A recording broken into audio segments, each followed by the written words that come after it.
வேங்கை வயல் வழக்கு குற்றப்பத்திரிகையில் பல்வேறு முரண்பாடுகள் இருப்பதாக விசிக செய்தி தொடர்பாளர் கு.க. பாவலன் தெரிவித்துள்ளார்.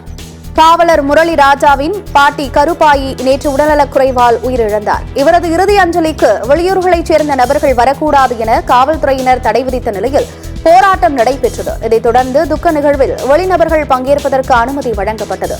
இந்நிலையில் விசிக செய்தி தொடர்பாளர் கு.க. பாவலன் முரளி ராஜாவின் பாட்டிக்கு இறுதி அஞ்சலி செலுத்தினார். பின்னர் வெள்ளனூர் அருகே செய்தியாளர்களை சந்தித்த அவர் வேங்கை வயல் வழக்கில் குற்றப்பத்திரிகையில் பல்வேறு முரண்பாடுகள் உள்ளதாகவும் குறிவைத்து 3 நபர்களையும் குற்றவாளிகளாக சித்தரிக்கின்றனர் எனவும் குறிப்பிட்டார். இந்த வழக்கை சிபிஐயிடம் ஒப்படைக்க வேண்டும் எனவும் கு.க. பாவலன் தெரிவித்தார்.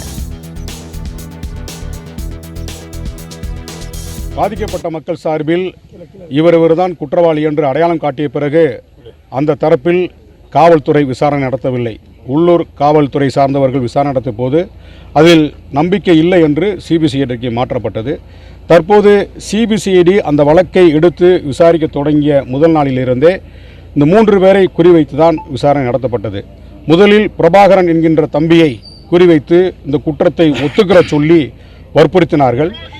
தலைவர் எழுச்சி தமிழர் அவர்கள் தலையிட்ட பிறகுதான் அந்த தம்பி விடுவிக்கப்பட்டார். மேலும் இந்த பிரச்சனையை இந்த பட்டியல் சமூக மக்களை சார்ந்தவர்களிடையே ஒரு குற்றவாளியாக ஆக்கப்பட்டு உண்மையான குற்றவாளிகள் தப்பிக்க விடப்பட்டார்கள் என்றுதான் இன்றைக்கு அனைத்து தரப்பு ஜனநாயக சக்திகளும் நம்பிக்கொண்டிருக்கின்றோம்.